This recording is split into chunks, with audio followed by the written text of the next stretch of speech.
নমস্কার বন্ধুরা, PD family ব্লগে তোমাদের সবাইকে অনেক অনেক স্বাগত জানিয়ে আজকের ভিডিওটা শুরু করছি। আশা করছি তোমরা যে যেখান থেকে আমার ভিডিও দেখছো সবাই ভালো আছো এবং সুস্থ আছো। তো সকালের স্নান টান করে কিন্তু পুজো দেওয়া হয়ে গেছে। পুজো টুজো দিয়ে এখন এসেছি কাপড়গুলো মেলতে, কারণ সব কাপড় টাপড়গুলো ধুয়ে টুয়ে বালতির মধ্যে ভরে রেখে চলে গেছিলাম পুজো দেওয়ার জন্য। আর যেহেতু ছোটো সোনার শরীরটা ভালো নেই, তো ওকে নিয়ে ও মানে কারো কোলেও থাকছে না, খেলছেও না, এই এক অবস্থা হয়ে আছে ওর। তো তার জন্য ওকে কুলে নিলেও কান্দে, মানে জ্বর ছিল, কখন মানে জ্বর থাকলেও কান্দে, জ্বর না থাকলেও কাঁদে। তো বুঝতে পারছি না ওর কী হয়েছে কি না। তো যাই হোক, তো ওকে কুলে নিয়েই কিন্তু ধূপ ধুনা ঠাকুরকে ঘুরিয়েছি, কুলে নিয়ে জ্যান ত্যান করে পুজোটা দিয়েছি। আর পুজো টুজো দিয়ে তারপর এদিকে এসেছি কাপড় টাপড় মেলতে। আর আজকে থেকে ছেলের স্কুল 9টার সময়, তো 9টার থেকে স্কুল। আর আস্তে ধীরে রান্নাবান্না করবো, এখনও কিন্তু রান্নাবান্না হয়নি। আর রান্নাবান্না করবো আর স্কুলে যাব একটা পরে আর কি, স্কুলে আনতে যাব, কারণ ওর ছুটি হবে 1:45। তো তার জন্য আস্তে ধীরে গেলেও কোনো অসুবিধা নেই। তো তার জন্য আস্তে ধীরে এই যে কাপড় টাপড়গুলো মেলছি, তারপর কাটাকুটি করে রান্নাবান্না করবো আর কি। তো আমাদের যেহেতু কাপড় মেলতে এখানে অনেক অসুবিধা গো, তো তার জন্য রশি টসি লাগানোর কোনো জায়গা নেই। তো তার জন্য আমি এই টিনের মধ্যেই ছোটো ছোটো কাপড়গুলো, ছোটো ছোটো কাপড়, আমাদের ছোটো ছোটো কাপড় সব কিছু এখানেই মেলি এইভাবে করে। আর ক্লিপ লাগিয়ে দিই, তাহলে আর হাওয়া দিলেও পড়ে না। তারপর এদিকে দেখো, আমি আবার ওই যে বাইরে চলে এসেছি আমাদের ওই গ্রিলে, এই মানে বড় বড় কাপড়গুলো মেলতে। ওগুলো তো আর টিনে মেলা যায় না, তো এখানেই মেলে দিই। আর একটা কথা, এখানে কাপড়গুলো মেললে কিন্তু পটাপট শুকিয়ে যায়, বেশিক্ষণ লাগে না, 1 ঘন্টার মধ্যে ভারী কাপড় হলেও শুকিয়ে যায়। আর এখানে আমাদের কাঁথা কম্বল ধুয়ে মেলতে কিন্তু অনেক সুবিধা, ভালো তাড়াতাড়ি শুকিয়ে যায়। আর এই গ্রিলের মধ্যে কিন্তু তুষকও মেলা যায়, কিন্তু আমি একা মেলতে পারি না, যদি তক্সা পাপা থাকে তো কখনো কখনো কয়েক মাস পর পর মানে তুষক মিলি আর কি। আর সেদিনকে গিয়েছিলাম গণেশ পূজা ঘুরতে, তো ওই কাপড়গুলো ঢোকানো হয়নি আমার, ধোয়া হয়নি আমার এই কুর্তিগুলো। এই ড্রেসটা তাও আজকে ধুয়ে দিয়েছি, আজকে ধুয়ে শুকিয়ে গেলে ঢুকিয়ে রাখবো। আর আমার গলাটা একদম বসে গেছে বন্ধুরা, তো প্লিজ আমার সাউন্ডটা একটু মানে মানিয়ে দেখে নিও, তোমরা শুনে নিও। একদম গলাটা বসে গেছে, মানে ভয়েস দিতেও মানে ভালো করে পাচ্ছি না, অসুবিধা হচ্ছে, জানি না হঠাৎ করে কেন এরকম গলাটা বসে গেছে। আর এদিকে দেখো ওই মানে প্রথমে গ্রিলের উপর কাপড়গুলোকে দিয়ে দিয়েছি, দিয়ে তারপর এদিকে লাঠি দিয়ে খুঁচিয়ে মানে ভালো করে ফিনিশ করে মেলছি আর কি। তো এইভাবে মেলে দিলে পটাপট শুকিয়ে যাবে, না হলে এইভাবে রেখে দিলে কিন্তু আবার শুকাবে না। তো তার জন্য তো এগুলো এখন মেলে দিচ্ছি। তো আমার ব্লগ ভিডিও বন্ধুরা তোমাদের কার কার ভালো লাগে, কেমন লাগে কমেন্টে কিন্তু অবশ্যই জানিও। আর যেই বন্ধুরা প্রথম থেকে আমার সাথে রয়েছো, পাশে রয়েছো, তোমাদের সবাইকে অনেক অনেক ধন্যবাদ আমার সাথে থাকার জন্য। আশা করছি সবসময় কিন্তু তোমাদেরকে আমি এইভাবেই আমার পাশে পাবো। আর আজকে নতুন যারা আমার ভিডিওটা দেখছো, যদি কোনো অংশ আমার ভিডিও ভালো লাগে তাহলে কিন্তু সাবস্ক্রাইব করে বন্ধু হয়ে আমার পাশে থেকে যেতে পারো যদি তোমরা চাও।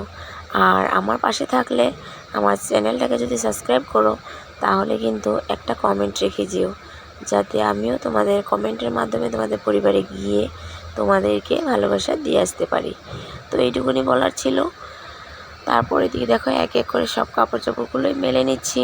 কাপড় চোপড় মেলে আবার করতে হবে রান্নাবান্না। আজকে যেহেতু সোমবার, নিরামিষ রান্নাবান্না করব, তো বুঝতে পারছি না কী রান্নাবান্না করব। তো ঠাকুরের ফটোগুলো পরশু দিনে বানিয়ে নিয়ে এসেছিলাম, তো তোমাদের সাথে কিন্তু আর শেয়ার করা হয়নি। এই যে দেখো বড় মার ফটো, তারপর এদিকে ঠাকুরের ফটো টোটো, ওই মানে বর্দা মানে আছে আর কি, সবাই ফটো, যার যার ফটো থাকা দরকার, 4টা ফটো বানিয়ে নিয়ে এসেছি। আর ফটো ফ্রেমগুলো কিন্তু দেখছো অনেক সুন্দর হয়েছে। ফটো ফ্রেমগুলো কেমন হয়েছে কমেন্টে কিন্তু তোমরা জানিও বন্ধুরা। আমার কিন্তু অনেক ভালো লেগেছে ফটো ফ্রেমটা, খুবই সুন্দর, খুবই চড়া। তো একটা আসন আনা হয়ে গেলে ঠাকুরের মানে ফটোগুলো আসনে পাততে পারবো আর কি। তারপর এই টেকলিটা দেখো, লক্ষ্মী ভাণ্ডার আর কি। তো গণেশ পূজাতে মেলাতে গিয়েছিলাম, তো এই লক্ষ্মী ভাণ্ডারটা আমি এনেছি। আর এটাতে কিন্তু টাকা পয়সা কিছু রাখা হয়নি, তো আজকে ফার্স্ট 20 টাকার একটা কয়েন্স রেখেছি। আর 20 টাকাটা কিন্তু ঢুকছিলই না, তারপর ঠেলে ঠুলে ঢুকিয়ে নিয়েছি। এই ফার্স্ট আমার এই লক্ষ্মী ভাণ্ডারে টাকা রাখা। তারপর সকালবেলা চুলওয়ালা এসেছিল, ওই ঝরা চুল, তো ওই চুলওয়ালার থেকে চুল দিয়ে এই 2টা ঢাকনা নিয়েছি, ফুটো ফুটো ঢাকনা আর কি, তরকারি টরকারি ঢাকতে পারবো বলে ওই দোনোটা নিয়ে নিয়েছিলাম। তারপর দিকে দেখো সোজা চলে এসেছি ওই রান্নার এখানে। তো এদিকে দেখো রান্না করছি, আর আজকে যেহেতু সোমবার মুগ ডাল, এদিকে পটল আলু ভাজা, মুগ ডাল ভেজে আমার কিন্তু ওইদিকে বসিয়ে দিয়েছি আর কি ডালটা। তারপর এদিকে দেখো ভাজাটা আমার হয়ে গেছে, ভাজাটা নামিয়ে রেখে নিয়েছি কড়ার থেকে। তারপর এগুলো বাটিতে ঢেলে রেখে দিয়েছি। তো আজকে আর আলমারিতে ঢুকাবো না, বাইরেই রেখে দিব, কারণ কি আলমারিটা এখনও মোছা হয়নি তার জন্য। আর ছোটো ছোটো একটা কাণ্ড করেছি দেখো, দোনোটা কাপ হাতে নিয়ে 2 হাতে 2 কাপ নিয়ে বাড়ি দিয়ে ভেঙে ফেলেছে। এই যে এখান থেকে নিয়েছে, এসেই নিয়েই ভেঙে ফেলেছে। তো কী আর করা যাবে, ভেঙে তো ফেলেছে, বললেও তো কিছু হবে না, কিছু করার নেই। তো সেটা নিচে ছিল বলে তোমাদের সাথে একটু শেয়ার করলাম। এদিকে দেখো আমি কুকারের মধ্যেই কিন্তু ডাল সম্বার দিয়ে দিয়েছি। ডালটা হয়ে গেলে একটা গামলাতে বা বাটিতে ঢেলে রেখে দিব। এদিকে আমার ভাতও রান্না হয়ে গেছে, ওইদিকে ডাল হচ্ছে, এদিকে দেখো ভাত রান্না কমপ্লিট। আর ডাল ভাত ভাজা করার পর লাস্টে গিয়ে কুমড়োর ডাঁটা টুটা দিয়ে নিরামিষ তরকারি বসিয়েছি। নিরামিষ তরকারিটা কিন্তু আজ খেতে দারুণ হয়েছিল, একদম অল্প হয়েছিল, অল্প হলেও কিন্তু খেতে বেশ ভালো লেগেছে। এটার মধ্যে একটু করে চিনি দিয়ে দিয়েছিলাম, যাতে একটু মিষ্টি ভাব লাগলে নিরামিষ তরকারিটা কিন্তু ভালোই লাগে, তো একটু চিনি দিয়ে দিয়েছি। আর এদিকে দেখো আমার ননদিনী আজকে কাম ছুটি নিয়েছে ঘর ঝাড়বে বলে, তো এদিকে মাও স্কুল ছুটি নিয়েছে। এদিকে মা আর ননদিনী ঘর ঝাড়াঝাড়ি করছে, ঘর ঝাড়ছে, ঘর ঝাড়া হয়ে গেছে কিন্তু তারপরেই মোছামুছি টুকিটাকি কাজগুলো করে নিচ্ছে। আমারও ঘর ঝাড়তে হয় জানো তো, কিন্তু ঘরটা আমি একা তো কী করে ঝাড়বো। আর এখন বর্তমান কিন্তু ছোটো ছোটো শরীরও ভালো নেই, তো দেখি কি করি, ঘরটা কবে ঝাড়ি না ঝাড়ি, ঝাড়তে তো হবে, পুজোর আগে আগে ঝাড়বো, কিন্তু আমি একা ঝাড়তে পারবো না, তো অক্ষয় পাপার হেল্প নিয়ে আমার ঝাড়তে হবে আর কি। আর আমার রুমটা কিন্তু ছোট না, অনেকটাই বড়, একা আমার করতেও পারবো না আমি।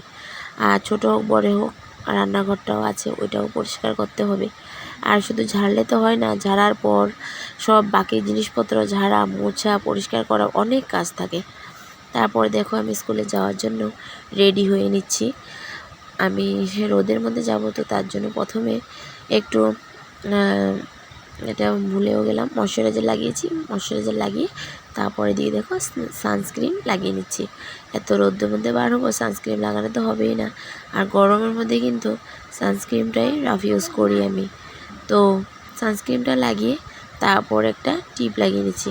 সকাল থেকে যে আমার কতবার টিপ লাগাতে হয় সেটা নাই ঠিক, ওই ছোটো ছোটো নিয়ে ফেলে দেয়, তো তার জন্য টিপটা আবার লাগালাম। আর একটু লিপস্টিক লাগিয়ে নিচ্ছি, কারণ কি স্কুলে যাব, একদম নোংরা করে তো যেতে পারি না, একটু ভালো করে যেতে হয় ছেলের স্কুলে।